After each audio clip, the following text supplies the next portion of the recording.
What is going on? Today, we have the developers behind a new crypto project, a new NFT game, Instinct. Like this is highly, I've seen the artwork. It looks very intriguing. And we both know that these games, these crypto, these blockchain games, they're going crazy right now. It is the time, it is like that season, and it's like hot commodity right now. So we need to know whether or not Instinct is a game or something that we could sink our time, our energy, our money into. These developers, are they going to come out with the game? Are they going to just kind of rug pull us? Are they a scam? What is going on here? We need to figure out, and I have the developers from Instinct, Michael and Josh, in the hot seat today, and we're going to figure that out, you and me together. Now, if you're new to this channel, my name is Aaron. I'm on a journey to what? Oh yeah, I hit that Bitcoin. And so I'm on a journey to helping as many people as I can to earn 1 Bitcoin. Personally, I'm trying to get some 10 Bitcoin, 20 Bitcoin. You know what I'm saying? So we're gonna find that out. We're gonna see if Instinct is that thing to do. If you want to join me, I've just got a little lizard brain, gorilla arms, and diamond hands exploring the wild west of cryptocurrency with a whole bunch of other cowboys. Join us by hitting the subscribe button down below, notification bell on the upper right hand, left hand corner of your screen. Go ahead and give us a like button on this video if you are feeling generous today, if you want to help us grow this channel, if you believe in what we're doing, just trying to give some transparency to the crypto space. Again, I'm not your financial advisor, okay? I'm just a little cowboy that I don't know what I'm talking about, okay? I'm an explorer, okay? And what I've done is I explore these different crypto projects. I only have so little money. And what ends up happening is I go on YouTube just like you, and I try to find out about new coins, new projects all the time. Now, some of these YouTubers here, they're skeezy. They're skeezy guys with no waste, and they just read the website, and they don't know what they're talking about, honestly, and they don't even have the excitement. So what I want to do is I want to start interviewing developers, the guys behind the crypto projects, and like, hey, why should I be investing in you? And that's what we'll be figuring out today. So if you're watching this video or you're listening on the podcast, we just want to welcome you to the hot seat to interview these guys. We've got the developers of Instinct in the hot seat. Michael, Josh, welcome. Thank you, Aaron. Thanks for having us. I'm glad you guys are here. I'm hoping you guys are ready for this liquid fire grilling session for you guys. But before we even get to Instinct, I'd like to know a little bit about you guys, what you guys bring to the table, some of your background. Michael, maybe you can go first. Who's Michael? What's your origin story? Well, my origin story is in IT networking security. So especially on the professional side with networking and coding also. So I'll be definitely doing some game developing part, the skill design, how the game design works, the basic mechanics of white paper and such.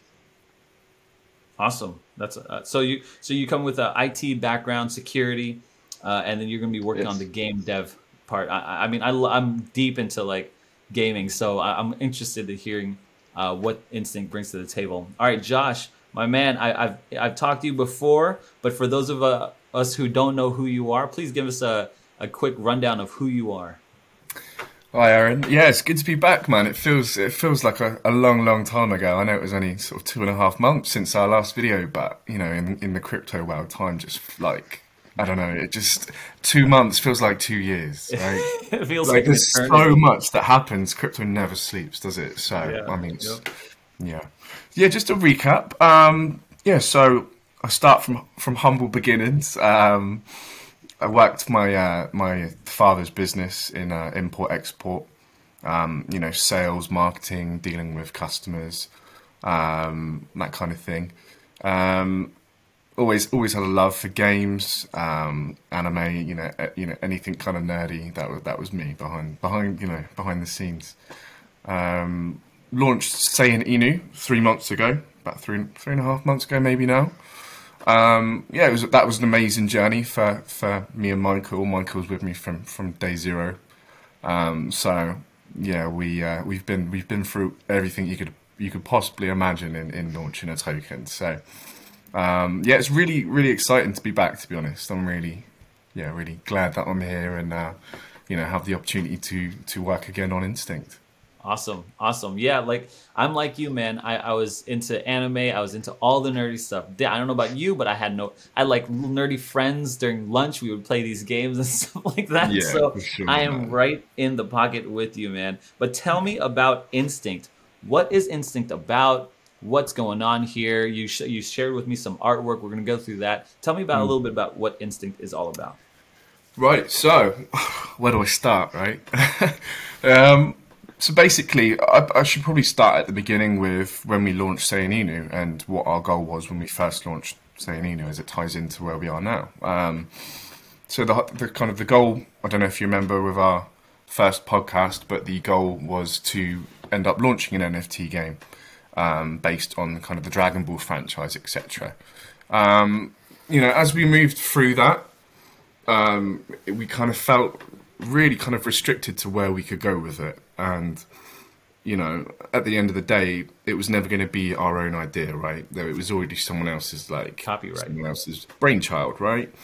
And we paid homage to that, and we had an amazing time. We met some amazing people, and we got a lot of great experience, which is priceless, really, in this industry. But that kind of burning desire was always there with us, but we just didn't feel like we had the right tool set to make the dream possible. We were talking about it for a long time. We went through that bear market. So many tokens tanked. We kept above water, but at the end of the day, you need a sufficient use case, right? And how it's very difficult to have the funds to develop a game or to keep to produce something that we wanted to produce in that bear market with limited resources. The way that our tokenomics was structured, where every time we would sell for the marketing wallet, it would take a massive price chunk out of the graph, which we felt was hurting the investors. So it was kind of a double-edged sword, really, and we had to do something different. We had to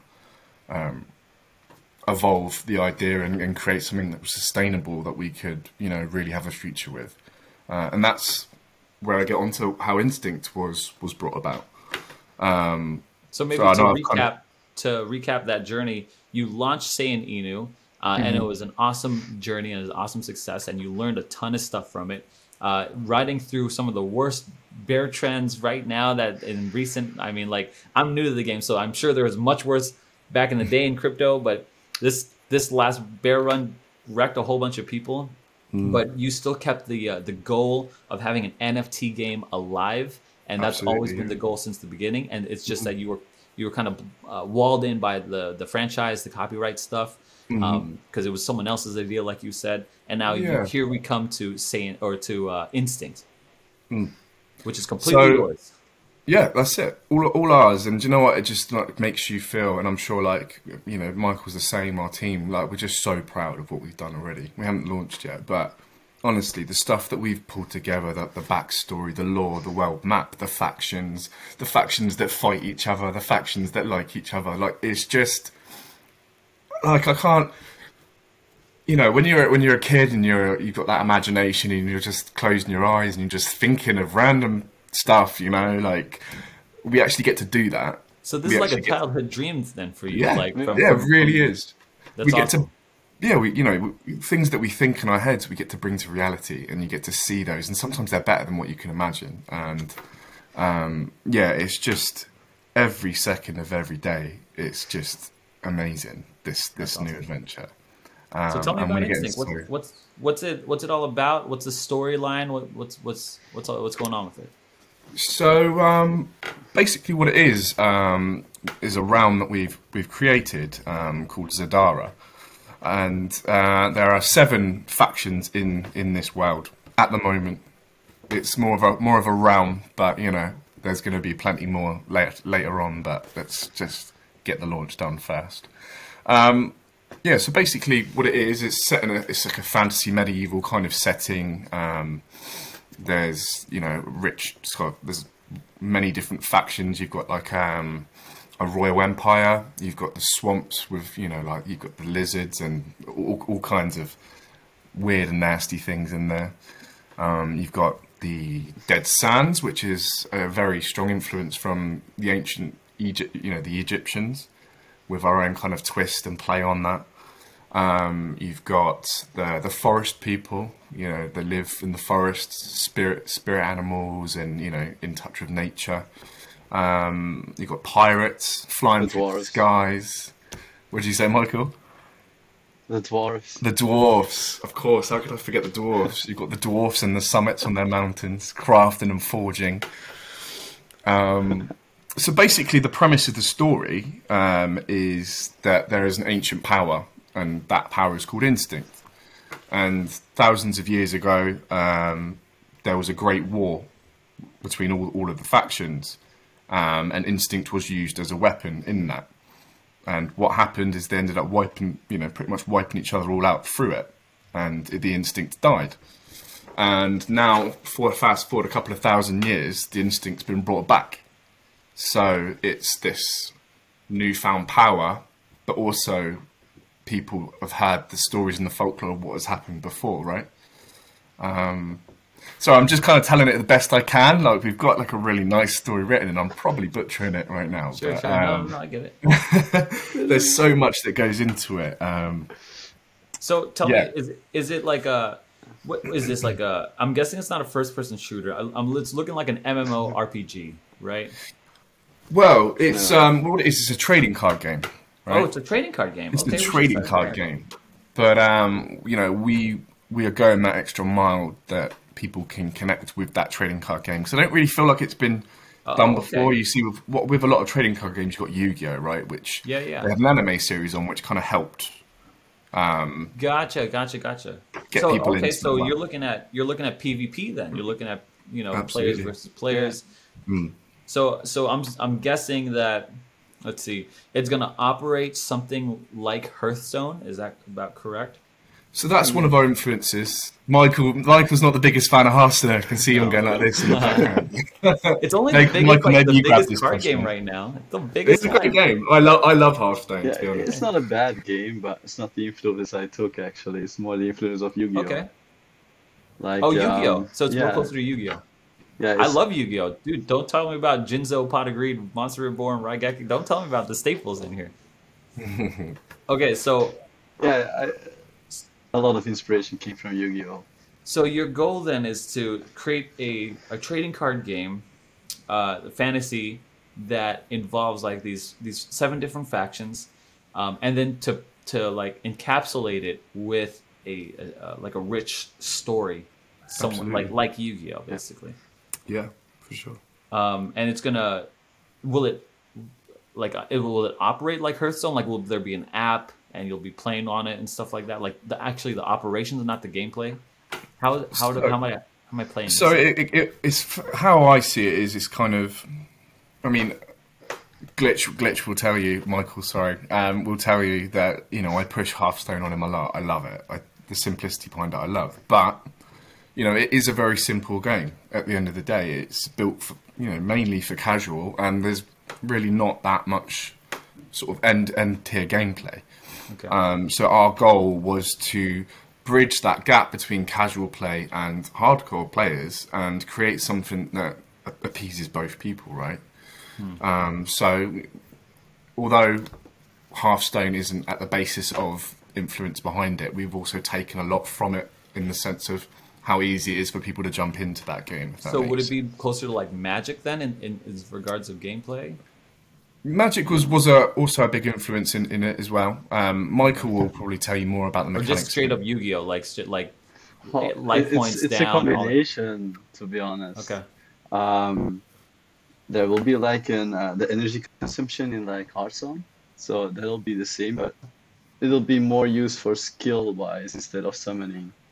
And okay. The base Yu-Gi-Oh tactics are kind of the same. So the 1 summon per turn, wait 1 turn to attack, and the utilities also kind of. So the base is actually kind of Yu-Gi-Oh, but it has influence of Hearthstone and a bit of influence of Pokemon, to be honest. Gotcha. So I think this would be a good time to check out some of the artwork, if that's all right. Absolutely. You guys sent me some artwork of here, and I'm going to pull it up here on my screen. And we see like, uh, let's see here. Yeah, some of the characters here. It looks like you've got that Egyptian lady. I'm not sure where she comes from. Like some Royal Empire, probably. Yeah, so she's from the Royal Empire of Vesperia. So she's like Gotcha. the royal princess, basically, Is this of that all kingdom. original artwork here? Yeah, all of it, every single bit. Oh, awesome. How many designers do you guys have? We're currently working with 8 at the moment and one 8 animator. designers. Yeah, that's something in itself because Yeah. artists are very, very free spirited and they kind of like to do their own thing. Tell me about this gentleman here. So he was heavily based off of Ragnar, off of Vikings. Okay. Seems Massive, massive fan of Ragnar. I thought he was just awesome. The way he was just so kind of like just didn't care about anything. He just wanted a good time, a bit of fun. So I loved that because I feel like that really symbolized, like obviously, how I envision a Viking. You know, in that kind of that cool flair. So he was a heavy inspiration for me behind it. Gotcha. So in How the about this background, guy? you've obviously got heavy snowfall, which is where they're from. This Okay, guy, yeah, of course. Yeah, the pirate. yeah. So the pirate was. I'm a massive fan of One Piece. Oh, okay. There you go. Massive fan of Zorro. So yeah, he was a massive inspiration for me. You know, behind the character. Yeah, kind of just my favorite characters growing up and all the animes that I've watched. I like to kind of take influences from everything I've watched and actually try and put it to use, which I never thought I'd be able to do before. So that's pretty cool. Cool. This guy here. So he's our baddie. He's part of the Outcast faction. So have you ever watched Naruto before? Of course. Yeah, so you know, like the is it Akatsuki? Akatsuki? I don't know how you say their names, right? Yeah, That yeah. was kind of my like idea behind the Outcast, kind of like a rogue set of members from kind of all over the realm, Oh, okay. that don't belong to any one faction and kind of do their own thing. Okay. So that's kind of where he came from, and yeah, just the idea kind of popped into my head, and that was it. Awesome. All right. Is the princess the royal princess here? She is, yeah, she's the king's daughter. Gotcha. We're gonna move on here. Here's the dwarves. This is interesting. Yeah. I haven't seen a dwarf with a grappling hook before. That's interesting. Yeah, so basically the idea behind the dwarfs, obviously they're not the most mobile of people and maybe not the most kind of battle worthy due to their height and stuff. So the idea behind it is like they use the instinct to like craft weapons and tools to kind of better themselves in their weaknesses, kind of thing. So the man with the dwarf with the hook here kind of runs around the battlefield, hooks onto things, and it kind of gives him that mobility that he maybe wouldn't No, kind of that's cool. have. Yeah, that's cool. All right, tell me about the map here. Yeah. Glitch, Michael, do you want to jump in? Sure. So the map, it shows like the sections of each faction. So at the bottom, I don't know how to. We have the Dead Sands over there. So we have everything separated for each faction.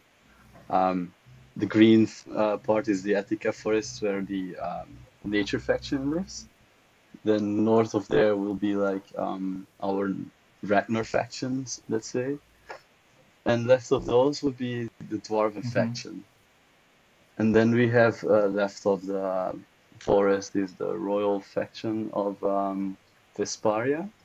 So the whole map is to have like already a vision of how the world would look like. We can transfer maybe this to like a battlefield art-wise and such. Okay, that's cool.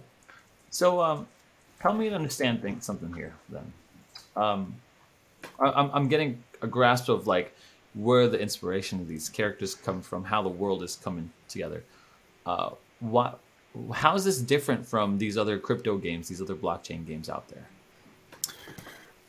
The thing is that you see with these other blockchain games is there's a handful of trading card games, and those trading card games themselves are not very technically thought out. They're not anywhere near on par with games such as Magic or Yu-Gi-Oh!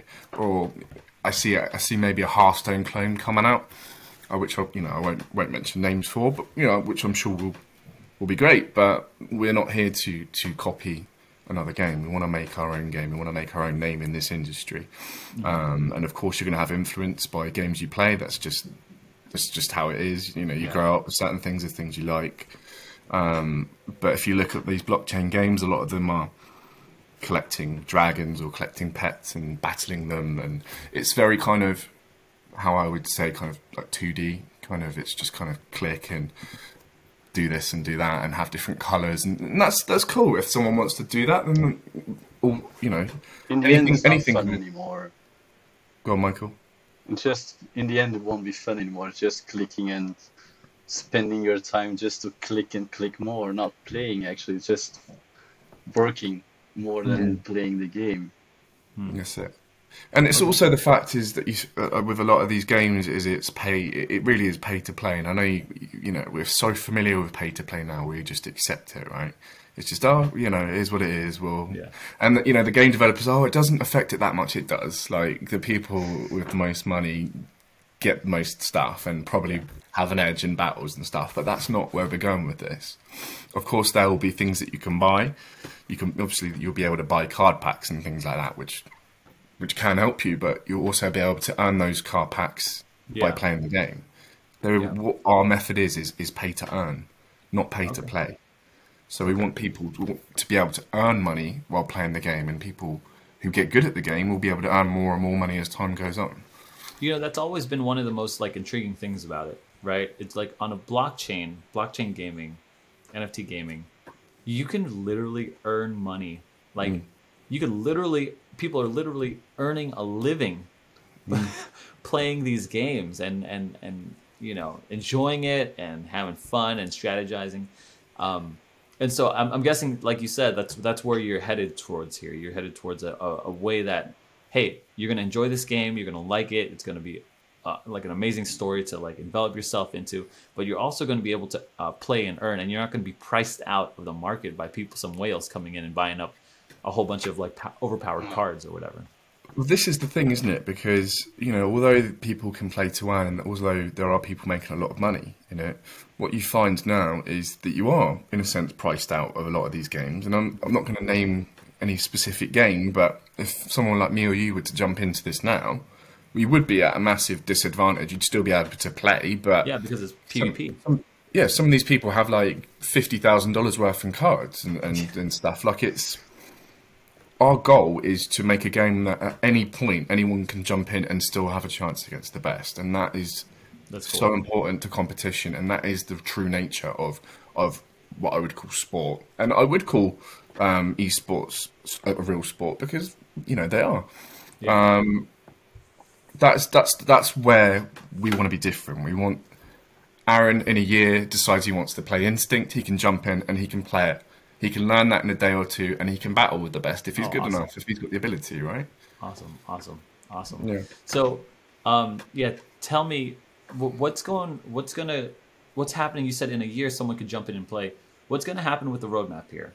When are you out on beta? When are you going to be launched? Give me the roadmap here. Right. So, I've actually got it right here, which just makes it a lot easier for me to read it to you. So, being realistic, a game of this magnitude and what we want to create, it's not going to be built in a couple of weeks. We want to launch our token. As soon as we launch the token, we will develop the NFT gaming marketplace, which won't just be for Instinct. We want to build an NFT marketplace that specifically focuses on gaming tokens, on gaming NFTs. NFTs, as I said to you in our last interview, I do genuinely believe they're only just beginning. I want to build something that caters to functions that I would like to see for my game, which I feel moving down the road if other games develop, and they can use our stuff, they can use all of our tools, we can do it all for them. So that's the first step. No, not a launch pad. as such. It's for now it's an NFT marketplace. There's been flirtation with the idea of an NFT, a gaming launchpad as well, but that's something maybe for the future. We've got so much to focus on now. If we try and spread out too much, we've got to try and keep ourselves grounded. So the NFT marketplace first, with a very heavy aspect on NFTs built specifically for games. For example, swords, weapons. Not with our game, but for other games that want to kind of come into the fray later on, because I'm sure there'll be many games come in. This is really the beginning. I think a lot of people are starting to turn their attention to it. Yeah. So that's that. Then what we want to do is we want to hire some in-house game developers to come in and work with us. Also hire a professional game studio to start working, immediately as soon as we can. After the pre-sale for the token, we will have, all the funds we need to just go guns blazing. How many funds do you need? What's the target goal here? How much do you need to? I mean, I have no concept of how much it takes to hire a gaming developer. I have no concept of that. I think it's a bit of an open-ended question, because it really depends on what you pay for, what you get for, right? Do you have a goal? Around $100,000 is the sort of minimum goal that we want to develop the game with. When we, all things go well with the pre-sale, we'll have those funds straight away. So, it's something that we can jump on straight away, which that seems very easy to attain in crypto, honestly. Well, yeah, I mean, it's people's money that they're trusting in us to invest. So, we are already at this moment, we're taking interviews from people, we're assessing, certain different characters that we want to bring into our team. Yeah. I mean, the long-term goal that we have in Instinct is to actually have a gaming studio running. Oh, that's so, cool. Yeah. Not just limited to Instinct, but obviously everything we'll learn with Instinct to maybe expand in the blockchain universe and just really see what we can do, I mean, you have to, right? Like, you're going to come up with all these side stuff and there's so much more, constant expansions, and that's kind of where I went and said to you about people being able to jump in whenever they want. The game will constantly evolve as soon as new cards are brought in, everything gets changed up, right? So there'll be endless different ways to play, different methods, and things constantly being updated. For sure. So yeah, I mean, I don't want to get into the classic roadmap of CoinGecko listing, CMC listing. Yeah, no, I don't want that. I want. When do you think? So you're gonna launch soon. You're gonna pre-sale soon. Yeah. When is your goal to have a beta version out so I can play? I want to be able to play, click around. When's that goal? I mean, Michael, do you want to take this? I don't think you do. I think, I don't want, as I said to you before, I don't like to say things when I don't know the answer, but I'm going to humour the question and I'm going to aim for a better version out by around December, Christmas time. Oh, wow, that's fast. That's fast. I mean, I would never thought that. It depends. So, Alice is coming out, in, I don't know, whenever, spring of next year. And so, having, 8 months, 10 months, 12 months out seems right to me. So that, that is the ideal, that's the ideal amount to get a game out. But, I mean, as you go, a beta version is a lot different from the final version of a game, right? Yeah, 100%. Behind closed doors, two people. Get me in, man, get me in. Do you have any secrets here? Do you have any things that you kind of cards you're playing close to the chest that you're waiting to reveal, and now you're on the Cowboys of Crypto, you're talking about a whole bunch of Cowboys. Do you have anything that you would like to things that you're getting excited about that no one really knows about right now? There's so much, isn't it? Let's hear it.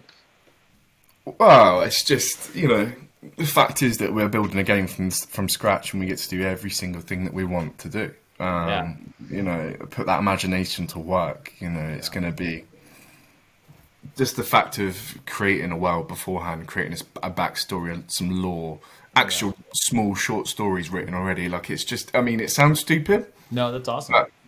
But you know, like I think you have to take these things seriously. You can't just be robotic about building Of something. course, you got to take it seriously. For sure. But you know what I mean? Like you've got to. I don't mean it taking it seriously in a professional sense. I mean, kind of. I almost feel like you've got to be almost a bit immature in a way to really No. I mean, like I understand it as like you are focused into like your work and you're crafting this art, this world. It's so weird because like when you're crafting a game, to me, it's like you're crafting an entire ecosystem and world.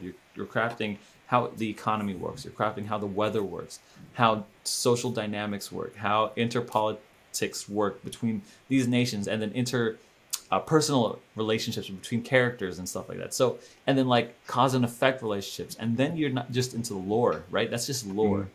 Then you get into gameplay, like damage. Then you go into like, you know, buffs, debuffs, you know, goals, different strategies to win. Like, I fully understand. I mean, I think every kid has tried to come up with their own like card game, or I mean, I don't know about you, but I made like little cards and I tried drawing them and made up my own cards when I was little. Yeah, man. And so, you know, so I fully understand like this is an endeavor. This is an endeavor, and it should be exciting, and you should be keeping us up to date with like the latest like storyline. Like I go on these other stories, and it seems like the latest trend in gaming is like character-based MMO or character-based games, like character-based first person shooters, such as like what's that called? Override, something like that.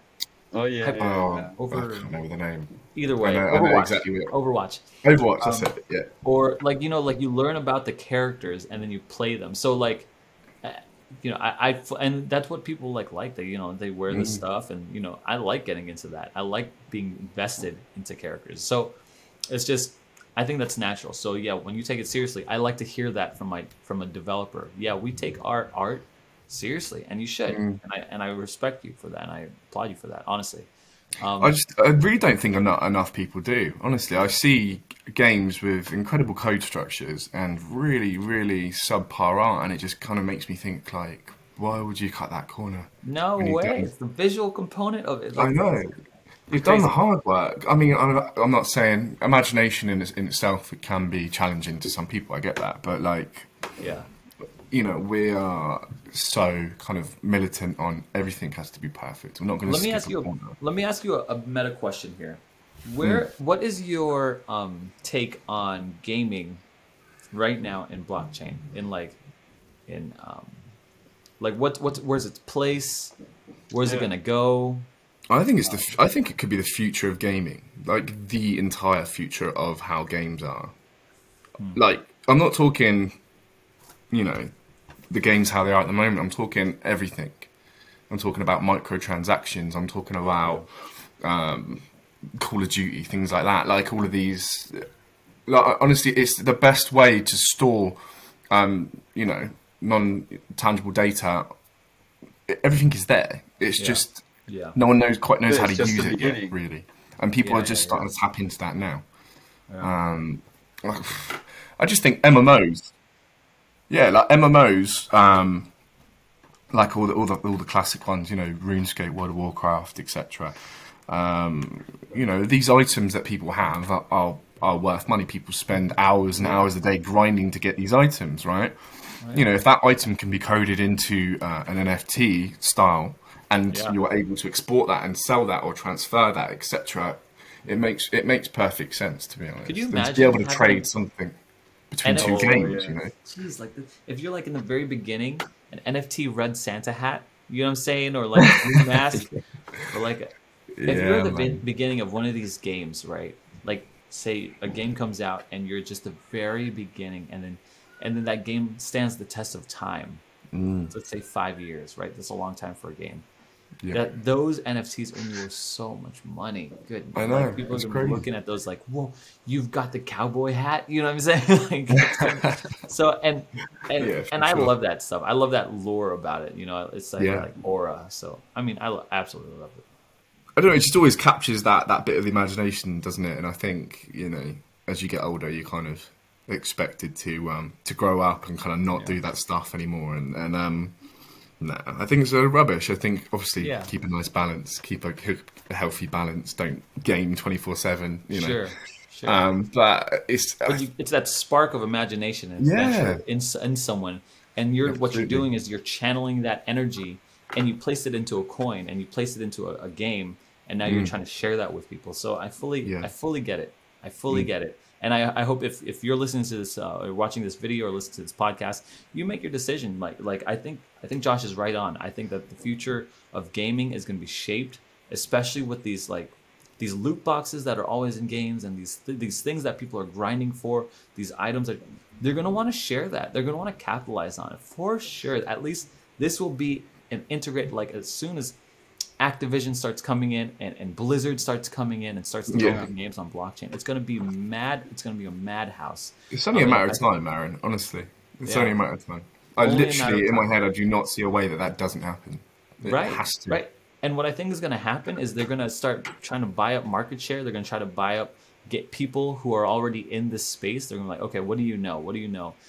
And you know, I think Instinct could be one of those things where they're like looking at, okay, hey, these guys are already here. This is similar to what we're doing. Let's talk to them, and you know, stuff can happen from there. So I fully understand.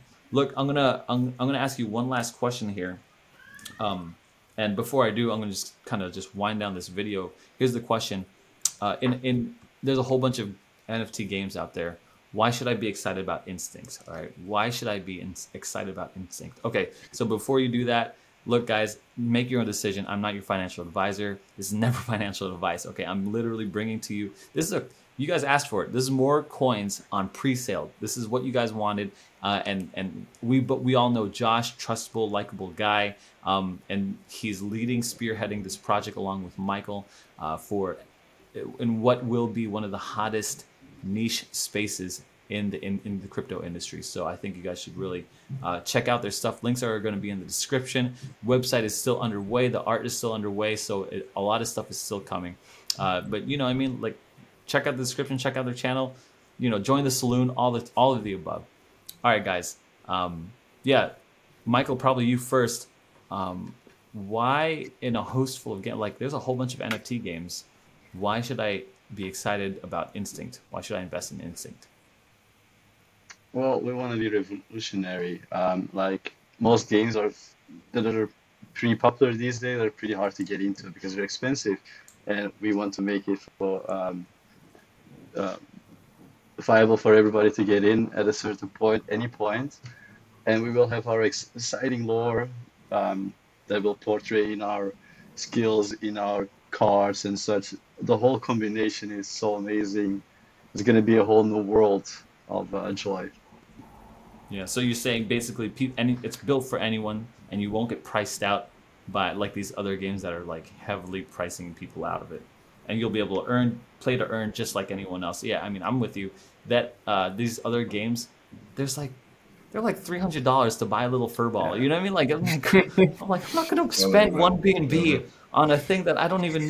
The art doesn't even look good. You know what I'm saying? Like, how are you going to justify that to your fiance?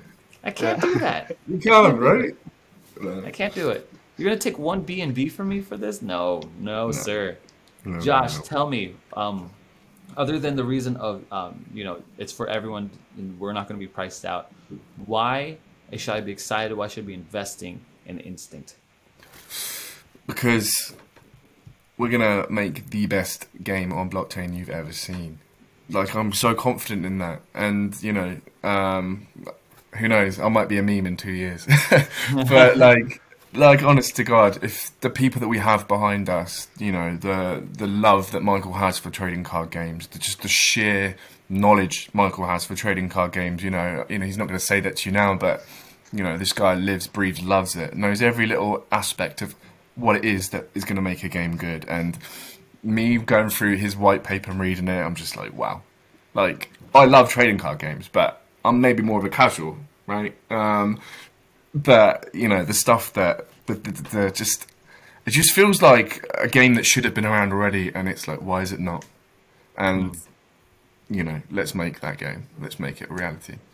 I'm about it. I'm all about it. Guys, thanks so much for hanging out with me in the hot seat. I hope you guys are all right. You know, grilled tushies and all. Michael, Josh, thank you so much. I'm looking forward to Instinct. If you guys want to check out their stuff, links are in the description. Don't forget, guys, don't overthink things. Just get in early. All of this is early. Like, if you're getting in now, it's all early. Like, we're good. 10 years from now is gonna be okay. Everything. Oh, we should have gotten in at that time. We should have gotten into blockchain. Should have gotten into gaming at that time. And then lo and behold, these two guys have been here since 10 years. So guys, get in early. Do your research. Actually, I'm not a financial advisor. Check them out. Okay, just check them out and do your own research. Don't overthink things. All right. Lizard brains, gorilla arms, diamond hands. We'll see you guys on the moon. See you guys. Thanks.